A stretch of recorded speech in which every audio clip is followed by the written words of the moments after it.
അസ്സാം വലൈക്കും വറഹമത്തുള്ള. മെഡിക്കൽ സ്കെപ്റ്റിക്കിന്റെ മറ്റൊരു എപ്പിസോഡിലേക്ക് എല്ലാവരെയും സ്വാഗതം ചെയ്യുകയാണ്. പതിവ് പോലെ നോമ്പായാൽ ചില ആളുകൾ നോമ്പിനെതിരെ നിരന്തരം ചില വീഡിയോകളുമായി രംഗത്ത് വരാറുണ്ട്.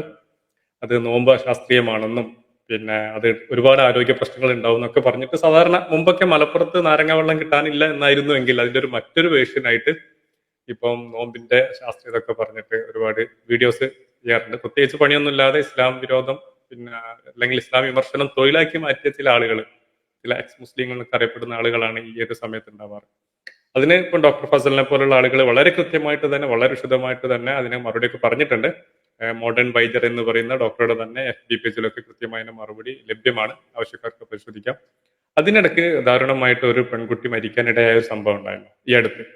അപ്പോൾ അദ്ദേഹം വീണ്ടും തന്റെ പിന്നെ ആ വാദങ്ങളും കണ്ടോ ഞാൻ പറഞ്ഞതിന് തെളിവായിട്ട് ഇതാ സംഭവിച്ചു എന്ന് പറഞ്ഞ രൂപത്തിൽ പുതിയ വീഡിയോസ് ആയിട്ട് രംഗത്തെത്തിയിട്ടുണ്ട്. അതിന്റെ ചെറിയൊരു ഭാഗങ്ങൾ കൂടുതൽ ഞാൻ പ്ലേ ചെയ്യണില്ല, അതിന്റെ ചെറിയൊരു ഭാഗം ഞാനൊന്ന് ഇവിടെ പ്ലേ ചെയ്യാം. അതെ, നോമ്പ് കാരണം മരിച്ചു എന്നാണ് അതിൽ വന്നത്.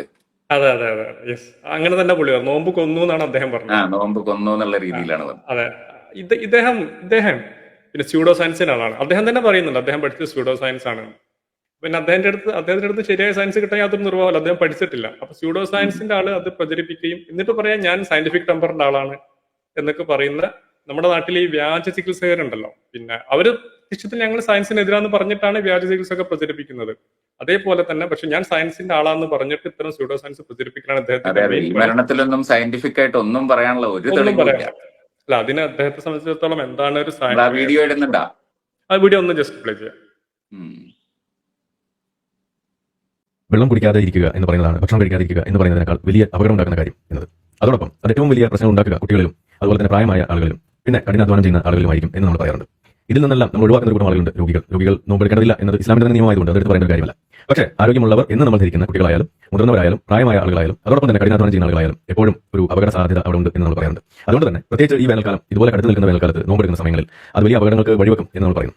അത് ചൂണ്ടിക്കാണിക്കുന്നതിന് വേണ്ടിയിട്ട് അത്തരം അപകടങ്ങൾ ഉണ്ടായതിന്റെ കണക്കുകളും വാർത്തകളും നിങ്ങളുടെ മുന്നിലേക്ക് നിരന്തരം നമ്മൾ വെച്ചുകൊണ്ടിരുന്നു. അതുപോലെ തന്നെ മിഡിൽ ഈസ്റ്റ് അവിടെയുള്ള രാജ്യങ്ങൾ, അവിടെ ഈ റമദാൻ മാസം തുടങ്ങുന്നത് മുതൽ അവിടെ സംഭവിക്കുന്ന വർദ്ധിച്ച അപകടങ്ങളും റോഡ് അപകടങ്ങളും അതോടൊപ്പം മറ്റു ചില കാര്യങ്ങളൊക്കെ മുൻനിർത്തിക്കൊണ്ട് അവർ പുറപ്പെടുവിക്കുന്ന ചില ഉത്തരവുകൾ നിങ്ങളുടെ മുന്നിലേക്ക് ഞാൻ ഇവിടെ വെച്ചിരുന്നു. അതെല്ലാം എടുത്ത് പറയുന്നത് നോമ്പെടുക്കുന്ന ആൾ ഇദ്ദേഹം പറയുന്നതാണ്. ഞാൻ ഈ വിഷയം സൂചിപ്പിച്ചിരുന്നു. ഇദ്ദേഹത്തിന്റെ വിഷയം സൂചിപ്പിച്ചത് ഡോക്ടർ അടക്കമുള്ള ആളുകൾ അതേപോലെ അൺമാസ്കിംഗ് അനോമലീസ് എന്ന ചാനലൊക്കെ വളരെ എക്സ്പോസ് ചെയ്തിട്ടുണ്ട്. ഇവർ കൊടുക്കുന്ന സ്റ്റഡീസിൽ അബദ്ധങ്ങളും ആ സ്റ്റഡീസിൽ തന്നെ നോമ്പിന്റെ കുറെ ഗുണങ്ങൾ ഉണ്ട് എന്ന് പറയുന്നൊക്കെ കൊടുത്തിട്ടുണ്ട്. സ്റ്റഡി പോലും വായിക്കാതെ അവരോട് ചോദിച്ചിരുന്നു, ഏതെങ്കിലും സ്റ്റഡി ഈ നോമ്പ് ശാസ്ത്രീയമല്ല എന്ന് പറയണ ഏതെങ്കിലും ഒരു നല്ല സ്റ്റഡി ഉണ്ടോ എന്ന് ചോദിച്ചിട്ട് അവർ ഒന്നും ഇതുവരെ കൊണ്ടുവന്നില്ല. അവർ കൊണ്ടുവരുന്നതാണെങ്കിൽ ഈ ദുബായില് റോഡ് ട്രാഫിക് ആക്സിഡന്റ് കൂടുന്നുണ്ട്, അതൊക്കെയാണ്. ആ സമയത്ത് കുറച്ച് കൂടുതൽ വണ്ടികൾ പുറത്തിറങ്ങുന്ന സമയമായതുകൊണ്ട് ആക്സിഡന്റ് കൂടാം. അങ്ങനെ അല്ലാതെ ഈ നോമ്പെടുത്ത് നിൽക്കുന്ന രീതിയിലുള്ള ഒരു പഠനവും ഇതുവരെ ഇല്ല. പിന്നെ അങ്ങനെ അവർക്ക് കൊണ്ടുവരാൻ പറ്റും. അതെ, അതിൽ തീർച്ചയായും പ്രശ്നങ്ങളുണ്ട്. അത് സയന്റിഫിക്കലി അതൊരു എവിഡൻസ് ആയി എടുക്കുന്നതിൽ കുറെ പ്രശ്നങ്ങളുണ്ട്. അപ്പൊ അതിലോട്ട് വരാം. പക്ഷേ ഡോക്ടർ ഇദ്ദേഹം പറഞ്ഞൊരു കാര്യം, ഈ ഡീഹൈഡ്രേഷൻ മരണത്തിന് കാരണമാണെന്ന് ഞാൻ വളരെ മുമ്പ് പറഞ്ഞിട്ടുണ്ട്. പിന്നെ അതിന് തെളിവായിട്ടാണ് ഈ പെൺകുട്ടിയുടെ മരണം എന്നാണ് പറയുക. എന്താണ് അതിന്റെ വസ്തുത? അല്ല, അതിനു മുന്നേ ഈ മരണകാരണം ഇതാണെന്ന് പറയുന്നുണ്ട് ഈ പുള്ളി അവസാനം വീഡിയോയുടെ അവസാനം. അപ്പൊ അങ്ങനെ ഒരു മരണകാരണം ഇത് ഒരു കാരണമാണെന്ന് പറയണമെങ്കിൽ തന്നെ ആ ചികിത്സിച്ച ഡോക്ടർക്ക് വേണമെങ്കിൽ കണ്ടുപിടിക്കാൻ പറ്റും. പിന്നെ അല്ലെങ്കിൽ ഈ പോസ്റ്റ്മോർട്ടത്തിന്റെ റിപ്പോർട്ടൊക്കെ കാണുന്ന ആൾക്ക് കണ്ടുപിടിക്കാൻ പറ്റും. അങ്ങനെ അല്ലാതെ ഈ പുറത്തുനിന്നുള്ള ഒരാൾക്ക് ഇതുകൊണ്ടാണ് മരിച്ചത്, ഈ പോസ്റ്റ്മോർട്ടം ചെയ്താലും ആ ചികിത്സിച്ച ഡോക്ടർക്ക് പോലും മരണകാരണം കണ്ടുപിടിക്കുക എന്ന് പറഞ്ഞത് ഭയങ്കര ബുദ്ധിമുട്ടുള്ളതാണ്.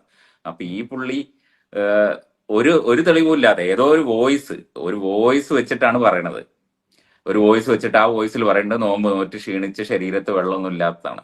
അപ്പൊ ഇത്രയും സയൻസിന്റെ ആളാണെന്നൊക്കെ പറയുന്ന ഒരാള് മരണകാരണത്തിന് വേണ്ടി റെഫറൻസ് ആയി എടുത്തത് ആ വാട്സാപ്പ് വോയിസ് ആണ്. അതും അവരുടെ ഉറ്റ ബന്ധുക്കളൊന്നുമല്ല, ഏതോ ഒരാൾ എന്റെ ഒരു കൂട്ടുകാരന്റെ ബന്ധുവിന്റെ ആളാണ് ഈ കുട്ടി മരിച്ചത് എന്നൊക്കെ പറഞ്ഞിട്ട് പറയുന്ന ഒരു വോയിസ് ആണ് പുള്ളി ഇവിടെ തെളിവായിട്ട് എടുക്കുന്നത്.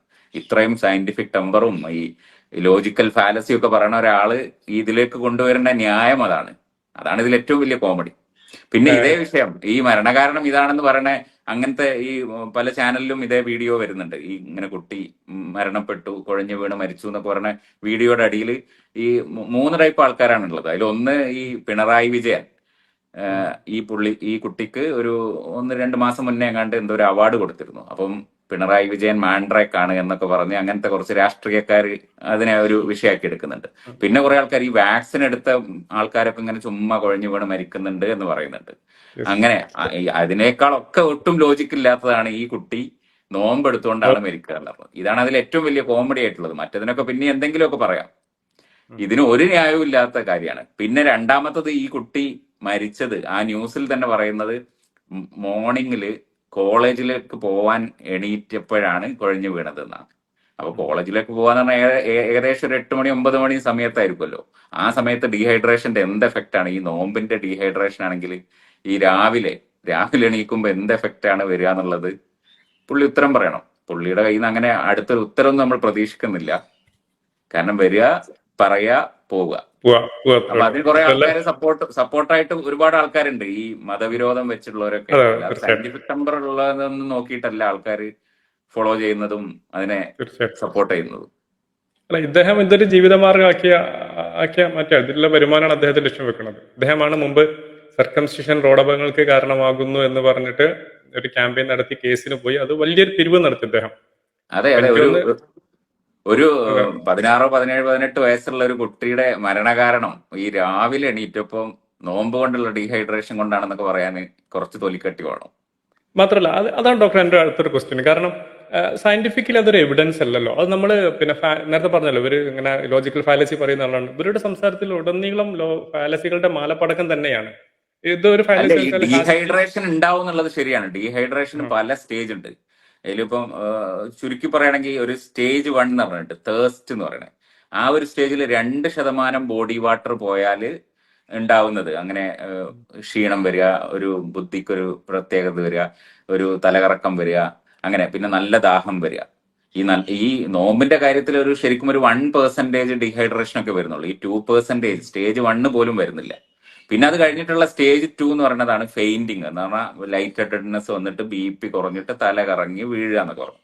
അത് 4% ഡീഹൈഡ്രേറ്റഡ് ആയാലാണ് വരിക. ഈ 4% ഒക്കെ ഡീഹൈഡ്രേറ്റഡ് ആവുക എന്ന് പറഞ്ഞാൽ നോർമലി ഒരു 3 ദിവസമൊക്കെ വെള്ളം കുടിക്കാതിരുന്നാലൊക്കെ അങ്ങനെ വരുള്ളൂ. പിന്നെ അതും കഴിഞ്ഞിട്ട് അടുത്ത സ്റ്റേജ് 3 എന്ന് പറഞ്ഞത് ഓർഗൻ ഫെയിലിയർ എന്ന് പറഞ്ഞാൽ ഈ ഡീഹൈഡ്രേഷൻ കാരണം കിഡ്നി, ലിവർ, ഹാർട്ടൊക്കെ അതിന്റെ അവസ്ഥക്ക് ഡാമേജ് സംഭവിക്കണം, ഓർഗൻ ഡാമേജ് എന്ന് പറഞ്ഞാൽ. അതും എനിക്ക് തോന്നുന്ന ഒരുപാട് ദിവസത്തെ ഡീഹൈഡ്രേഷൻ കൊണ്ടേ അങ്ങനെ സംഭവിക്കുള്ളൂ. അതും കഴിഞ്ഞ് 4ാമത്തെ സ്റ്റേജ് ഉണ്ട്, അതാണ് ഡെത്ത് ഒക്കെ വരിക.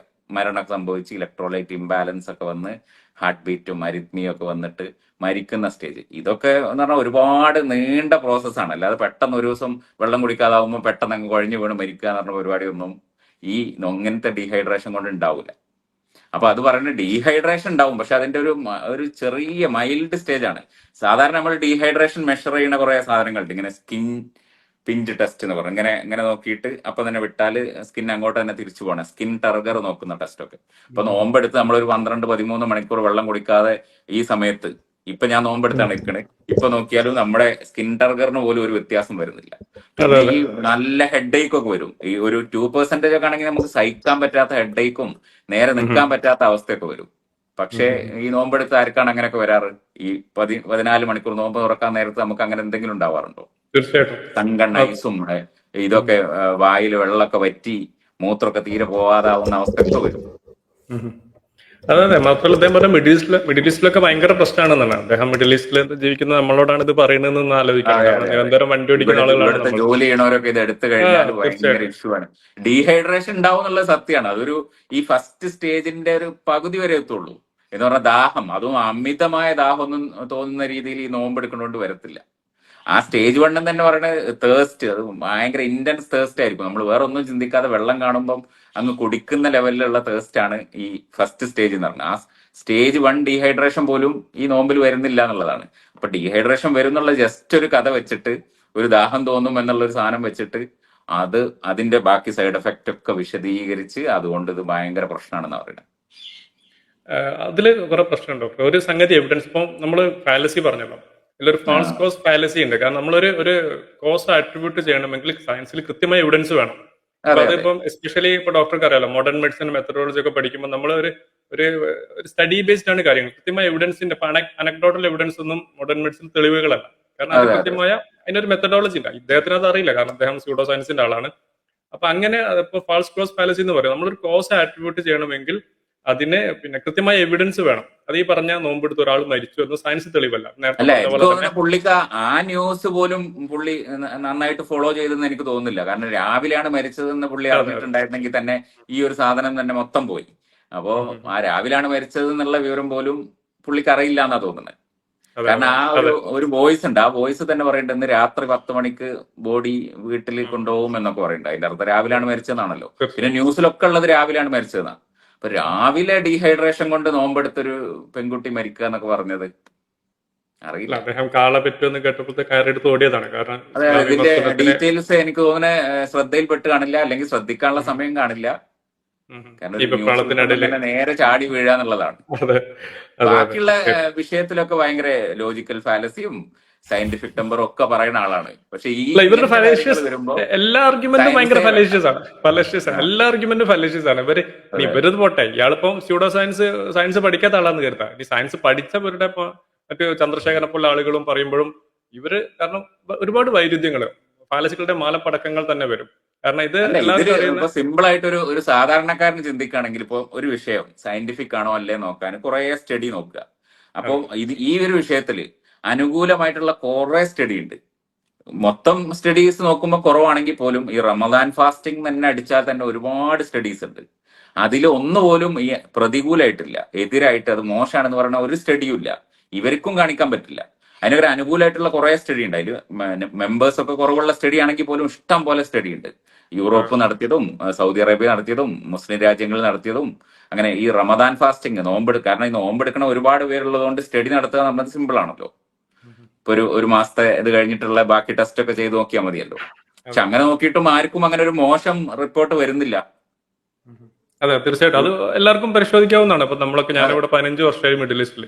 കാരണം കടുത്ത ചൂടിലൊക്കെ നോമ്പെടുത്ത ആളുകളാണ്, നമുക്കറിയാം. എന്റെ 7 വയസ്സുള്ള മോള് ഈ മിഡിൽ ഈസ്റ്റിൽ ഇവിടെ അബുദാബിയിൽ ഇരുന്ന് നോമ്പെടുക്കുന്നുണ്ട്. ഒരു പ്രശ്നവുമില്ല, വളരെ സ്മാർട്ടായിട്ട് നോമ്പെടുത്ത് ഓടി നടക്കുന്നുണ്ട്.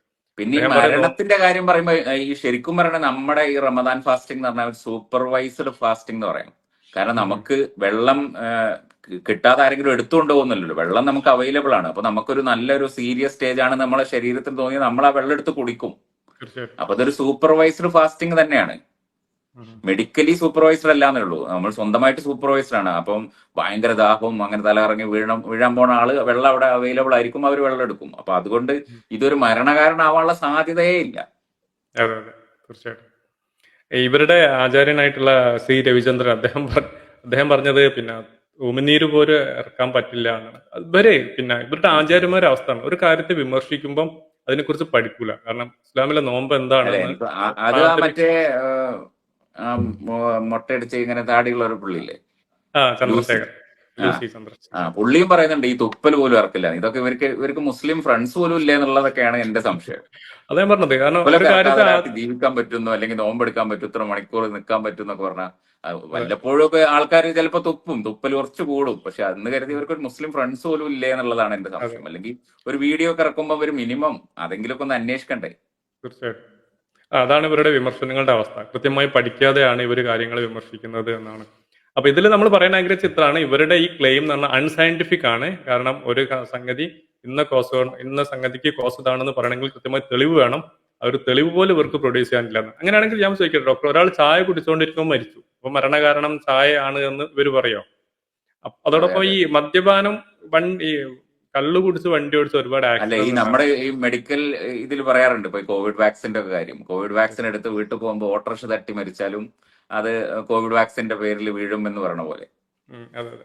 ഡോക്ടർ, അത് പറയുമ്പോഴേ കൃത്യമായിട്ട് ഇപ്പോഴുള്ള ഒരു പ്രചരണമാണ് ഈ വാക്സിനുമായി ബന്ധപ്പെട്ടിട്ട്. ഇപ്പം ചില പത്രസമ്മേളനങ്ങളൊക്കെ കണ്ടിട്ടുണ്ട്, വാക്സിൻ കാരണം ചില ആളുകൾ മരിച്ചു എന്നുള്ളത്. സത്യത്തിൽ ഇത് വാക്സിനെതിരെയുള്ള പ്രചരണം ആക്കുന്നുണ്ട്.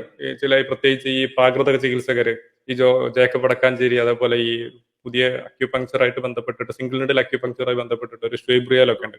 ഇവർ വാക്സിൻ ഭയങ്കര അപകടമാണ്, കാരണം വാക്സിൻ എടുത്ത ആൾ മരിച്ചു. ഇതിപ്പോ നോമ്പെടുത്ത ഒരാളല്ല മരിച്ചത്, വാക്സിൻ എടുത്ത് ഒരുപാട് പേര് മരിച്ചിട്ടുണ്ട് എന്ന് അല്ല, പറഞ്ഞിട്ട് അതൊക്കെ നമ്മൾ ഇതിന്റെ ഒരു സ്റ്റാറ്റിസ്റ്റിക്സ് നോക്കണം. ഈ വാക്സിൻ എടുക്കുന്നതിന് മുമ്പ് ഇങ്ങനെ കുഴഞ്ഞു മരിക്കുന്ന അതെ ആൾക്കാരുടെ എണ്ണവും അതിന് മുന്നേ ഉള്ള ആളെ എണ്ണവും നോക്കണം. ഇപ്പം വാക്സിൻ എടുക്കുക എന്ന് പറഞ്ഞത് അങ്ങനെ ഒരു അബ്നോർമൽ കാര്യമൊന്നുമില്ല. ഒരു 99% ആളും എടുത്തതാണ് വാക്സിൻ. അപ്പം അവര് വീട് എന്തെങ്കിലും സംഭവിച്ച് മരിച്ചാലും അത് വാക്സിന്റെ പേരിൽ ആരോപിക്കുക എന്ന് പറഞ്ഞാൽ ഭയങ്കര സിമ്പിൾ ആയിട്ടുള്ള കാര്യമാണ്. അതിന് വരുമ്പോൾ ഒരു അതെ 50% ആൾ മാത്രം വാക്സിൻ എടുത്താണെങ്കിൽ ഈ 50% ആൾക്കാരിൽ എത്ര ആൾ കുഴഞ്ഞു വീണെന്നും എടുക്കാത്തതിൽ എത്ര ആൾ കുഴഞ്ഞു വീണെന്നും ഒക്കെ നോക്കാൻ പറ്റും. ഈ ഉം. വാക്സിൻ എന്ന് പറഞ്ഞപ്പോ എല്ലാവരും എടുത്തു, ലോകത്ത് അതെ തന്നെ എല്ലാവരും എടുത്തു കഴിഞ്ഞ സാധനം. അപ്പം ഉം. അങ്ങനെ കുറെ സ്റ്റഡിയും ആരോപണമൊക്കെ ഉണ്ടായിട്ട് അതിന്റെ സ്റ്റഡിയൊക്കെ നടത്തിയിട്ടൊന്നും അത്ര വലിയൊരു ഡിഫറൻസ് ഒന്നും തെളിവല്ല. കാണാൻ പറ്റിയിട്ടില്ല. മാത്രല്ല വളരെ 1 പിന്നെ മില്യണിൽ രണ്ടോ നമ്മുടെ മൂന്നോ ഹോസ്പിറ്റലിലൊക്കെ പേർക്ക് രോഗികളായിട്ടൊക്കെ വരുന്നവര് ഇപ്പൊ മുടി കൊഴിച്ചില്, അപ്പൊ അവര് പറയും ഞങ്ങൾ വാക്സിൻ എടുത്തതിന് വാക്സിൻ ശേഷമാണ് എടുത്ത്. ഫുൾ മുടി കൊഴിയാറ്. പിന്നെ അല്ലെ BP കൂടാന്ന് പറഞ്ഞാൽ ചിലവർക്ക് ഒരു 25-30 വയസ്സിലായിരിക്കും BP കൂടുക. അവർ നോർമലി ഉം. കൂടേണ്ടത് ആ ഒരു സമയത്തായിരിക്കും. അപ്പൊ അവര് ഉം. പറഞ്ഞത് ഞാൻ അതിന്റെ വാക്സിൻ എടുത്തതിന്, കൊറോണ വാക്സിൻ എടുത്തതിന് ശേഷമാണ് എന്റെ BP കൂടി എന്ന് പറയാം. ഭയങ്കര കോമണാ മുടി കൊഴിച്ചിലും അങ്ങനെ ജോയിന്റ് പെയിന് എല്ലാ കംപ്ലൈന്റിനും കോവിഡ് വാക്സിൻ പറയാറുണ്ട്. വാക്സിന് അതെ അതെ അതെ അതെ അതെ. അതെ കാരണം ഇവര് ഈ ഉടായ്പ ചികിത്സകർക്ക് പിന്നെ സയൻസിനെ കുറിച്ച് വലിയ ധാരണ ഇല്ലാന്ന് കരുതാം. ഇത് ഞങ്ങൾ സയന്റിഫിക് ടെമ്പറിന്റെ ആളുകളാണ് എന്ന് പറയുന്ന ആളാണ് ഇതേപോലെ ഈ ഒരു അതെ ലെവലിൽ നിന്നിട്ട് സംസാരിക്കുന്നത്. അതാണ് ഇതിൽ ഏറ്റവും വലിയ ഒരു സങ്കടകരം. അപ്പം ഇത് പിന്നെ അതും ഈ ഈ നിലക്ക് മരണകാരണം നോമ്പ് നോറ്റ് കൊന്നു എന്നൊക്കെ പറയണമെങ്കിൽ മിനിമം ആ ഒരു കേസിലെങ്കിലും എന്താണ് അതിന്റെ കാരണം, ശരിക്കും സത്യം പറയുകയാണെങ്കിൽ എനിക്കറിയില്ല എന്താണ് ഉം. മരിച്ചതിന്റെ കാരണം എന്ന്. കാരണം മരണകാരണം കണ്ടുപിടിക്കുക എന്ന് പറഞ്ഞത് ഭയങ്കര ആ ഒരു ചികിത്സിച്ച ഡോക്ടർക്കും പോസ്റ്റ്മോർട്ടം നടത്തിയവർക്കും ഒക്കെ പറ്റൂ. ഇതല്ലാതെ പുറത്തുനിന്ന് വേണമെങ്കിൽ അത് കാരണമാണ് ഇത് കാരണമാണെന്നൊക്കെ പറയാം. അതും എനിക്ക് അത്ര വ്യക്തമല്ല മരണകാരണം. അതിന്റെ ഇതിന്റെ അടിയിലൊക്കെ പലരും പല രീതിയിലുള്ള കമന്റ് ഒക്കെ വരുന്നുണ്ട്. ഉം.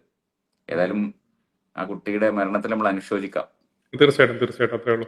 അപ്പൊ നമുക്ക് ഈ വിമർശകരോട് പറയാനുള്ള ഇത്രയാണ്, നിങ്ങൾ വിമർശിക്കുമ്പോൾ പഠിക്കുക. കാരണം ഈ ഇസ്ലാം വിമർശകരുടെ മതം പഠിപ്പിക്കൽ മാത്രമല്ല, അവരെ സയൻസ് കൂടി പഠിപ്പിക്കേണ്ട ഒരു വലിയൊരു ബാധ്യത നമ്മുടെ ഇടയിൽ ഉണ്ട് എന്നുള്ളതാണ്. അല്ല, അവര് ഈ ബാക്കി കാര്യങ്ങളെല്ലാം സയൻസ് എടുക്കണ്ടേ. ഈ അവർക്ക് സയന്റിഫിക് ആയിട്ട് ടെമ്പർ കിട്ടാത്ത വിഷയങ്ങളിൽ മാത്രം അവർക്ക് സയൻസ് വേണ്ടേ വേണ്ട. ഉം. അതിനവര് ആ വീഡിയോയുടെ തന്നെ അവസാനം പുള്ളി ഇങ്ങനെ പറയുന്നുണ്ട്, എക്സ്ഫോമിയോ, ഞാൻ നോമ്പെടുക്കണ കാലത്ത് എനിക്ക് നോമ്പിന്റെ അവസാന സമയമാകുമ്പോഴേക്കും ക്ഷീണിച്ച് അവശനായി വെള്ളം കിട്ടാതെ ഞാൻ ഇഴഞ്ഞ് സ്റ്റെപ്പിലോട്ട് കയറി ഭക്ഷണം കഴിക്കാൻ ടേബിളിലോട്ട് പോകുന്നൊക്കെ ഉള്ളത്. അങ്ങനെ അനക്ഡോട്ടൽ എവിഡൻസ് ഒക്കെ അവർക്ക് ഇതിനെ പറ്റും. അതെ അതെ അതെ യെസ്. അല്ല ഇത്രേ ഉള്ളൂ. ഇതിലൊക്കെ ഡോക്ടർ ഞാൻ മനസ്സിലാക്കിയ അവർക്ക് സാമ്പത്തിക താല്പര്യങ്ങളാണ്. ഈ പറഞ്ഞ ഈ സ്യൂഡോ സയൻസിന്റെ ആളുകളായി എക്സ് ഹോമിയോ ഡോക്ടർ ആയാലും ഈ വ്യാജ ചികിത്സ ആളുകളായാലും ഇവർക്കൊക്കെ സാമ്പത്തിക ലാഭം മാത്രമാണ്. മറ്റവർക്ക് അവരുടേതായ ചികിത്സ ഒക്കെ ഉണ്ട്. ഈ നീഡിൽ കുത്തിയിട്ടുള്ള അതിന് ഒരുപാട് കോടികൾ പറയുന്ന ബിസിനസ്സാണത്. അപ്പൊ അത് പ്രചരിപ്പിക്കാനാണ്. പക്ഷെ ഇതൊരു പിന്നെ മൊത്തത്തിൽ സമൂഹത്തിൽ പ്രശ്നം ഉണ്ടാക്കുന്ന കാര്യങ്ങൾ ആരോഗ്യമായാലും പരമായാലും ആളുകളുടെ അല്ല, പിന്നെ അവർക്ക് ആ ഒരു സമൂഹ രീതിയിലുള്ള നല്ല പിന്തുണ കിട്ടുന്നുണ്ട്. നമുക്ക് അവരുടെ വീഡിയോയുടെ അടിയിലെ കമന്റ്സും ഒക്കെ കണ്ടാൽ മനസ്സിലാവും. അതെ അതെ തീർച്ചയായിട്ടും. എന്തായാലും ഈ ഇത്തരം വിഷയങ്ങളിൽ വളരെ കൃത്യമായ മറുപടി പറയൽ ഈ പിന്നെ ഇത് പഠിച്ച സയൻസ് പഠിച്ച മതം പഠിച്ച നമ്മുടെ ഒരു ബാധ്യത തന്നെയാണ്. അതുകൊണ്ട് തന്നെയാണ് ഈ ഒരു രൂപത്തിലുള്ള വീഡിയോ നമ്മൾ ചെയ്യേണ്ടി വന്നത്. മാത്രമല്ല ഇതിന്റെ വിശദമായ വീഡിയോ ഡോക്ടർ ഫസലിന്റെ തന്നെ ചാനലിൽ കൃത്യമായി വിശദീകരിച്ചിട്ടുണ്ട്. അതുകൊണ്ട് തന്നെയാണ് എനിക്ക് തോന്നുന്നത് നമുക്ക് കൂടുതലായിട്ട് അതിലോട്ട് പോകേണ്ടതില്ല എന്നുള്ളതാണ്. അല്ല, എന്തായാലും ഇതില് പിന്നെ സിമ്പിൾ ആണ്, കാര്യങ്ങൾ സിമ്പിൾ ആണ്. ഇപ്പം ഏതൊരു സാധനവും സയന്റിഫിക് ആണോ നോക്കണമെങ്കിൽ സ്റ്റഡീസ് എടുക്കുക. അനുകൂലമായ എത്ര സ്റ്റഡീസ് ഉണ്ട് നോക്കുക, പ്രതികൂലമായ എത്ര സ്റ്റഡീസ് ഉണ്ട് നോക്കുക. അപ്പം ഈ വിഷയത്തിൽ അനുകൂലമായ സ്റ്റഡീസ് ഇഷ്ടം പോലെ ഉണ്ട്, പ്രതികൂലമായ സ്റ്റഡീസ് ഒന്നും തന്നെ ഇല്ല. അപ്പം ഒരു സയന്റിഫിക് ടെമ്പർ ഉള്ള ആൾക്ക് മിനിമം ബുദ്ധി വെച്ച് ആലോചിച്ചാൽ തന്നെ മനസ്സിലാവും ഇത് സയന്റിഫിക് ആണോ സയന്റിഫിക് അല്ലേ. പിന്നെ ഇത് ഈ പറയുന്ന ആരോപണങ്ങൾ അത്ര വലിയ എഫക്റ്റ് ഉണ്ട്, അത്ര ഈ പ്രശ്നം ഉണ്ടാവും, ഡീഹൈഡ്രേഷൻ ഉണ്ടാവും. അത് ഞാൻ നേരത്തെ പറഞ്ഞല്ലോ. അതൊരു ചെറിയ രീതിയിലുള്ള ഡീഹൈഡ്രേഷൻ ഉണ്ടാവും. ഒരു ചെറിയ തലവേദന പോലും വരുന്ന രീതിയിലുള്ള ഡീഹൈഡ്രേഷൻ മിക്ക ആൾക്കാർക്കും ഉണ്ടാവാറില്ല. ഉം ഉം ഉം. അതെ അതെ തീർച്ചയായും ഡോക്ടർ. നമ്മൾ ഏകദേശം 20ഓളം മിനിറ്റായി. അപ്പൊ ഇതിൽ നമുക്ക് പറയാനുള്ളത് ഈ വ്യാജ സ്യൂഡോ സയൻസിന്റെ ആളുകളായാലും അത് സയൻസിന്റെ പേരിൽ സ്യൂഡോ സയൻസ് പ്രചരിപ്പിക്കുന്ന ആളുകളായാലും ഈ വ്യാജ ചികിത്സ ചെയ്യുന്ന ആളുകളായാലും നിങ്ങൾ സയൻസിനെ ശരിയായ രൂപത്തിൽ മനസ്സിലാക്കി ജനങ്ങൾക്ക് ഉപകാരപ്പെടുന്ന രീതിയിൽ അതിന് പ്രചരിപ്പിക്കാൻ ശ്രമിക്കുക. ഈ സ്യൂഡോ സയൻസും അതേപോലെ മറ്റു വ്യാജ ചികിത്സകളും പ്രചരിപ്പിച്ച് സമൂഹത്തിൽ പ്രശ്നങ്ങൾ ഉണ്ടാക്കാതിരിക്കുക എന്ന് മാത്രമാണ് ഈ ഒരു സമയത്തിൽ പറയാനുള്ളത്. അല്ലേ ഡോക്ടർ? ആ, എനിക്ക് അറിയാനുള്ളത് ഈ നോമ്പ് നോറ്റ് ഒരാളെ കൊന്നു എന്നൊക്കെ ഒരാളുടെ മരണകാരണം നമ്മൾ ആരോപിക്കുന്നതിന് മുമ്പ് അതെങ്ങനെയാണ് മരിച്ചതെന്ന് അവരെ നാട്ടിലുള്ളവരോടോ എല്ലാവരോടും ഒന്ന് അന്വേഷിച്ച് മിനിമം ഒരു ചെറിയൊരു റിസർച്ച് എങ്കിലും നടത്തിയതിന് ശേഷം മാത്രം ഇങ്ങനത്തെ വലിയ കാര്യങ്ങളൊക്കെ ഒരു ആരോപണമായിട്ട് ഉന്നയിക്കാവൂ. അതിനു മുന്നേ ആ നാട്ടിലുള്ളവരോടോ അങ്ങനെ ആരോടെങ്കിലും ഒക്കെ ഒന്ന് ചോദിക്കാവുന്നേ ഉള്ളൂ. ഇതൊന്നും ഇല്ലാതെ വെറുതെ അടിച്ചു വിടുന്നതാണ് ആ ന്യൂസ്.